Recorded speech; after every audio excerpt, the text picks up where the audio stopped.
आखिर में जब 1947 में अंग्रेज भारत छोड़कर गए तो वे बोडोलैंड में पीछे क्या छोड़कर गए? उन्होंने कोई अच्छा एडमिनिस्ट्रेशन, कोई मजबूत संस्थाएं या कोई शांति नहीं छोड़ी।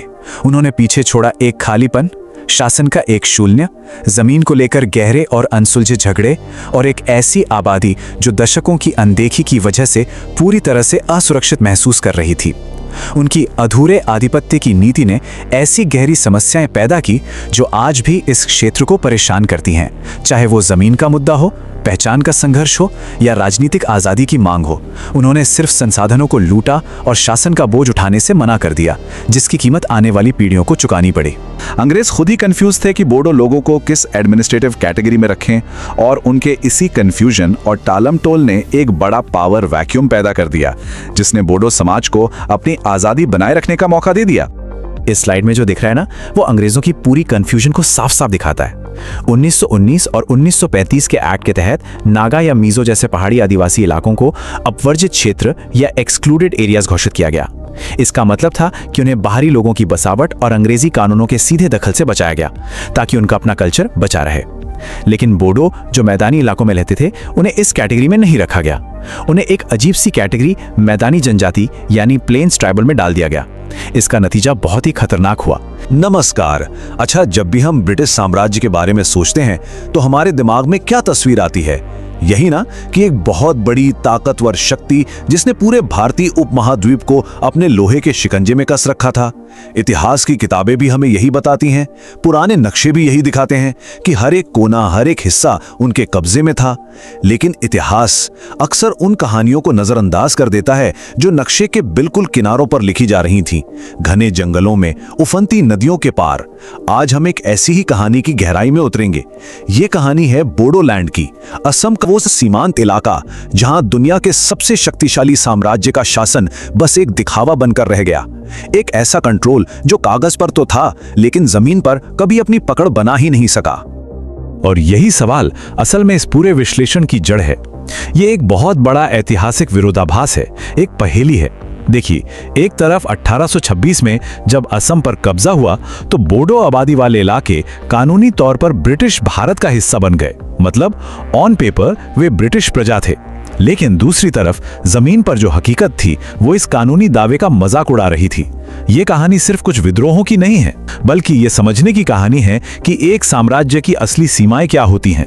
ये कहानी है कि कैसे भूगोल, जानलेवा बीमारियां, एक आत्मनिर्भर समाज और अंग्रेजों की अपनी लापरवाही ने मिलकर एक ऐसी अदृश्य दीवार खड़ी कर दी जिसे औपनिवेशिक शक्ति की तोपें और कानून कभी भेद ही नहीं पाए।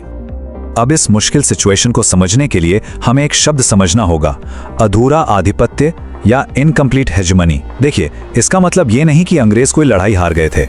इसमें कोई शक नहीं कि जब भी जरूरत पड़ी ब्रिटिश सेना ने विद्रोहों को बेरहमी से कुचला। लेकिन असली कंट्रोल यानी आधिपत्य सिर्फ बंदूक की नोक से नहीं आता। वो आता है शासन की संस्थाओं से, कानूनों के पालन से और सबसे जरूरी, जिन लोगों पर आप राज कर रहे हैं उनकी रजामंदी से। तो अधूरे आधिपत्य का मतलब है कि ब्रिटिश शासन की जड़ें बोडो समाज में कभी गहरी हो ही नहीं पाईं। उनका कंट्रोल एक चौड़े लेकिन पतले कंबल की तरह था, जिसने इलाके को ऊपर ऊपर से ढक तो लिया था, पर उसके नीचे की जमीन वैसी की वैसी ही रही। वे टैक्स वसूल सकते थे, सजा दे सकते थे, लेकिन वे लोगों के जीवन को कंट्रोल नहीं कर सकते थे। तो इस पूरे विश्लेषण में हम इसी अधूरे आधिपत्य की एक एक परत को खोलेंगे। सबसे पहले हम देखेंगे कि ये कागजी साम्राज्य आखिर बना ही क्यों। फिर हम समझेंगे कि कैसे इस इलाके के भूगोल ने ही अंग्रेजों के प्लान पर पानी फेर दिया। इसके बाद हम ब्रिटिश प्रशासन की अपनी दुविधा और कंफ्यूजन को देखेंगे, जिसने एक पावर वैक्यूम पैदा किया। फिर हम बोडो समाज की अंदरूनी ताकत को देखेंगे, जिसने उन्हें बाहरी कंट्रोल से बचाए रखा। और आखिर में हम देखेंगे कि कैसे उन्होंने इसका सामना किया और उसकी क्या विरासत आज भी बाकी है। तो चलिए इस यात्रा को शुरू करते हैं। पहले हिस्से से, ये कागजी साम्राज्य आखिर था क्या। ये समझने के लिए कि अंग्रेजों ने बोडो इलाकों पर ठीक से शासन क्यों नहीं किया, हमें उनकी नीयत को समझना होगा। देखिए, उनकी दिलचस्पी यहाँ कोई मॉडर्न व्यवस्थित राज्य बनाने में कभी थी ही नहीं। उनकी दिलचस्पी थी एक नेगेटिव कंट्रोल में। मतलब बस इतना पक्का कर लो कि कोई बाहरी खतरा, खासकर भूटान की तरफ से, उनके चाय के बागानों और व्यापार के रास्तों को परेशान न करे। इसके अलावा ये पूरा इलाका उनके लिए एक उदासीनता का क्षेत्र या जोन ऑफ इंडिफरेंस था, एक बफर जोन जिसे बस शांत रखना था, उसे डेवलप नहीं करना था। देखिए, 1826 में जब असम ब्रिटिश कंट्रोल में आया तो उनका मकसद बिल्कुल साफ था, पैसा और संसाधन। ब्रह्मपुत्र घाटी का जो दक्षिणी किनारा था वो चाय के बागानों के लिए सोने की खान था और जंगलों में बेशकीमती लकड़ी थी। तो उनका सारा पैसा, सारा इंफ्रास्ट्रक्चर, रेलवे, स्टीमर, सड़कें, सब कुछ इसी दक्षिणी किनारे पे लगा ताकि चाय और लकड़ी को बंदरगाहों तक आसानी से पहुंचाया जा सके। उत्तरी किनारा जहां बोडो लोग रहते थे वो उनके लिए एक अलग ही दुनिया थी। घने जंगल, हर साल बाढ़ लाने वाली नदियां और कोई बड़ा बाजार नहीं। यहां शासन करना एक महंगा और फालतू का बोझ था। इसलिए उन्होंने यहां ढीले प्रशासन की नीति अपनाई, जिसका सीधा सा मतलब था पैसा कम से कम लगाओ और बस ये दिखावा करो कि सब कंट्रोल में है। अब आते हैं उस चीज पर जो अंग्रेजों की सबसे बड़ी दुश्मन साबित हुई। और यह दुश्मन कोई सेना या कोई विद्रोही नहीं था, बल्कि खुद वहां की जमीन, वहां का पर्यावरण था। बोडोलैंड का भूगोल कोई शांत बैकग्राउंड नहीं था, वो खुद लड़ रहा था, एक ऐसा योद्धा जिसने साम्राज्य की बड़ी बड़ी मशीनों को बार बार फेल किया और उससे उसकी औकात याद दिलाई। जरा इस स्लाइड पर एक नजर डालिए। ये उस समय के असम की दो अलग अलग तस्वीरों को बिल्कुल साफ कर देती है। एक तरफ है ब्रह्मपुत्र का दक्षिणी किनारा, जो अंग्रेजों का मेन अड्डा था। यहाँ चाय के बागान थे, जहाँ साफ सफाई का ध्यान रखा जाता था। यहाँ रेलवे लाइनें थीं, स्टीमर चलते थे और बड़े बड़े अफसर अपनी अदावतों के साथ मौजूद थे। ये साम्राज्य का दिल था। और दूसरी तरफ था उत्तरी किनारा और दुआर का इलाका, यानी बोडो लोगों का इलाका, जो हाशिए पर था। यहाँ की इकोनॉमी जूम खेती और जंगल पर चलती थी। यहाँ पक्की सड़कें या रेलवे लाइनें थी ही नहीं, क्योंकि मानस और संकोच जैसी नदियां हर मॉनसून में अपना रास्ता बदल लेती थीं और सब कुछ तबाह कर देती थी।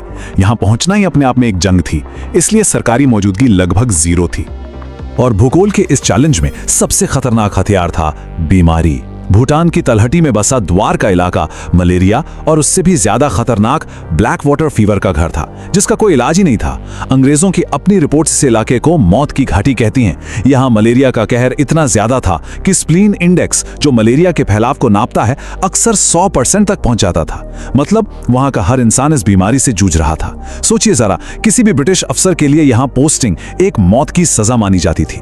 इसी डर के कारण अंग्रेजों ने रिमोट मैनेजमेंट की पॉलिसी अपनाई। अफसर लोग धुबरी या गुवाहाटी जैसे सेफ हेडक्वार्टर्स में बैठकर शासन चलाते थे और बोडो इलाकों में सिर्फ सर्दियों में, जब मच्छर कम होते थे, टैक्स वसूलने या सजा देने के लिए छोटे मोटे दौरे पर जाते थे। ये एक ऐसी बायोलॉजिकल दीवार थी जिसे ब्रिटिश टेक्नोलॉजी कभी पार नहीं कर पाई। तो हमने देखा कि भूगोल और बीमारी ने कैसे एक फिजिकल दीवार खड़ी कर दी। अब आते हैं उन प्रशासनिक दीवारों पर जो खुद अंग्रेजों ने ही बनाई थीं। ब्रिटिश साम्राज्य अपनी बहुत ही कुशल और मजबूत ब्यूरोक्रेसी के लिए जाना जाता था, जिसे स्टील फ्रेम कहते थे। लेकिन बोडो इलाकों में यह फ्रेम जानबूझकर खोखला और कमजोर रखा गया था। अंग्रेज खुद ही कंफ्यूज थे कि बोडो लोगों को किस एडमिनिस्ट्रेटिव कैटेगरी में रखें, और उनके इसी कंफ्यूजन और टालम टोल ने एक बड़ा पावर वैक्यूम पैदा कर दिया, जिसने बोडो समाज को अपनी आजादी बनाए रखने का मौका दे दिया। इस स्लाइड में जो दिख रहा है ना, वो अंग्रेजों की पूरी कंफ्यूजन को साफ साफ दिखाता है। 1919 और 1935 के एक्ट के तहत नागा या मीजो जैसे पहाड़ी आदिवासी इलाकों को अपवर्जित क्षेत्र या एक्सक्लूडेड एरियाज घोषित किया गया। इसका मतलब था कि उन्हें बाहरी लोगों की बसावट और अंग्रेजी कानूनों के सीधे दखल से बचाया गया, ताकि उनका अपना कल्चर बचा रहे। लेकिन बोडो, जो मैदानी इलाकों में रहते थे, उन्हें इस कैटेगरी में नहीं रखा गया। उन्हें एक अजीब सी कैटेगरी मैदानी जनजाति यानी प्लेन्स ट्राइबल में डाल दिया गया। इसका नतीजा बहुत ही खतरनाक हुआ।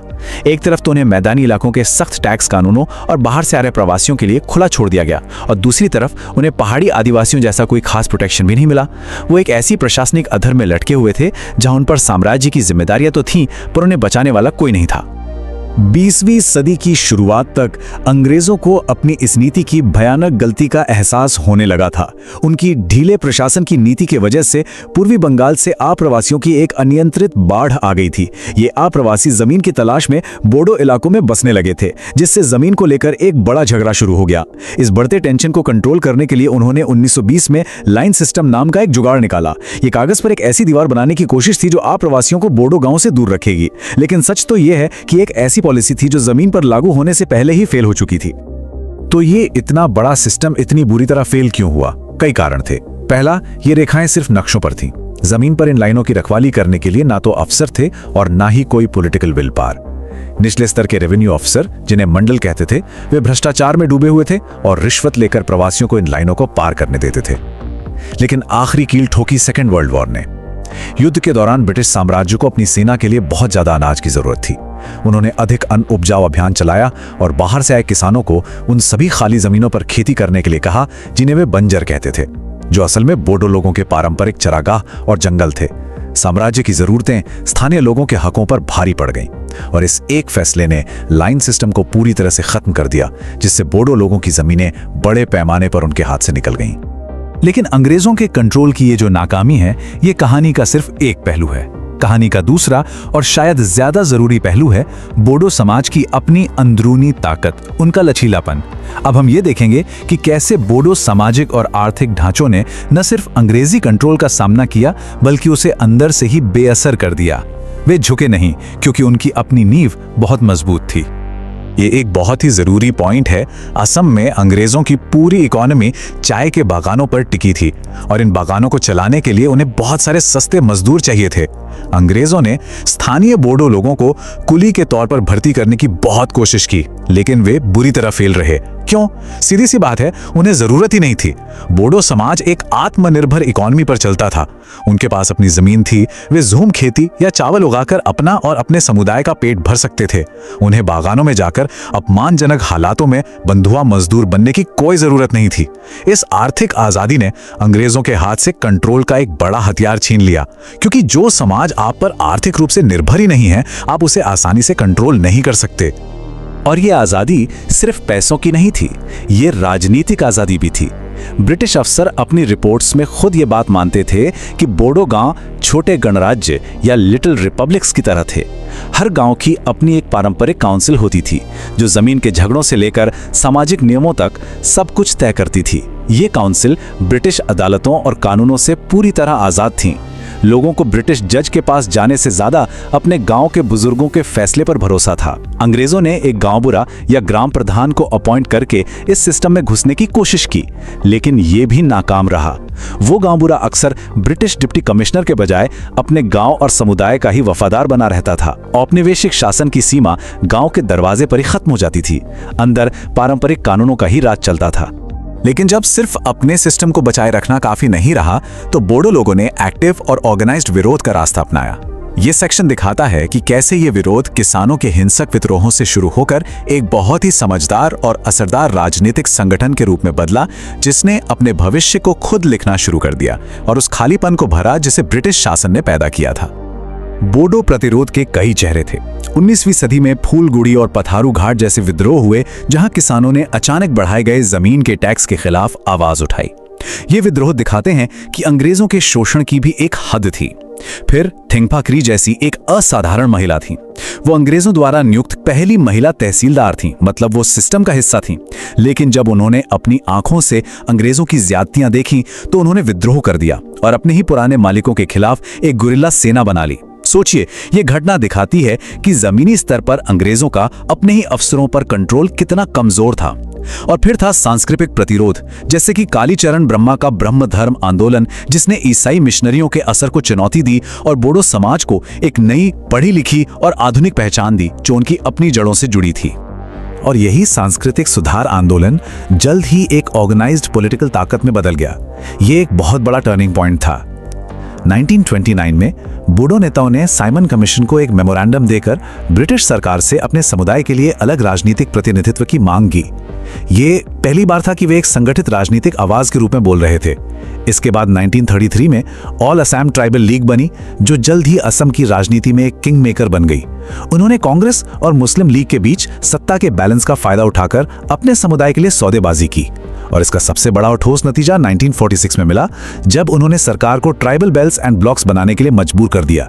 एक ऐसा कानून जो इन इलाकों में गैर आदिवासियों को जमीन खरीदने बेचने से रोकता था। ये एक तरह से अंग्रेजी राज की हार थी। उन्हें खुले तौर पर यह मानना पड़ा कि उनकी अपनी नीतियां स्थानीय लोगों की रक्षा करने में फेल हो गई थीं। तो आखिर में जब 1947 में अंग्रेज भारत छोड़कर गए, तो वे बोडोलैंड में पीछे क्या छोड़कर गए? उन्होंने कोई अच्छा एडमिनिस्ट्रेशन, कोई मजबूत संस्थाएं या कोई शांति नहीं छोड़ी। उन्होंने पीछे छोड़ा एक खालीपन, शासन का एक शून्य, जमीन को लेकर गहरे और अनसुलझे झगड़े, और एक ऐसी आबादी जो दशकों की अनदेखी की वजह से पूरी तरह से असुरक्षित महसूस कर रही थी। उनकी अधूरे आधिपत्य की नीति ने ऐसी गहरी समस्याएं पैदा की जो आज भी इस क्षेत्र को परेशान करती हैं, चाहे वो जमीन का मुद्दा हो, पहचान का संघर्ष हो या राजनीतिक आजादी की मांग हो। उन्होंने सिर्फ संसाधनों को लूटा और शासन का बोझ उठाने से मना कर दिया, जिसकी कीमत आने वाली पीढ़ियों को चुकानी पड़ी। और आखिर में हम इसी सवाल पर आके रुकते हैं। बोडो लाइन की कहानी हमें ये दिखाती है कि जब एक साम्राज्य सिर्फ अपनी सुविधा और मुनाफे के लिए शासन करता है और लोगों और जमीन की परवाह नहीं करता, तो उसकी विरासत कितनी मुश्किल, दर्दनाक और लंबी हो सकती है। ये सिर्फ एक दूर दराज के इलाके की ऐतिहासिक कहानी नहीं है, बल्कि ये इस बात पर सोचने पर मजबूर करती है कि शासन की नाकामी और लापरवाही का असर कितना लंबा होता है और कैसे जो खालीपन एक साम्राज्य छोड़ जाता है उसे भरने में दशकों और कभी-कभी सदियां लग जाती हैं।